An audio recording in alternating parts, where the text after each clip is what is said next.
کہ آپ کا اس پہ ایمان ہونا چاہیے، میرا تو ایمان ہے کہ بیت المقدس یعنی مسجد اقصی جو ہے یہ اس کے گرائے جانے کی یا اس کی تباہی اور بربادی کے حوالے سے یا اس کے مسامار کیے جانے کے حوالے سے کوئی ایک حدیث بھی نہیں ہے. There is no any single reference in the hadith.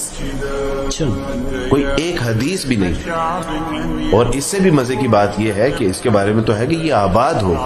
اس کے بارے میں یہ آتا ہے کہ جب خراسان سے قافلے نکلیں گے امام مہدی علیہ السلام کے لیے تو اس وقت جب خلافت قائم ہوگی تو بیت المقدس جو ہے یہ امت مسلمہ کا دارالخلافہ ہوگا.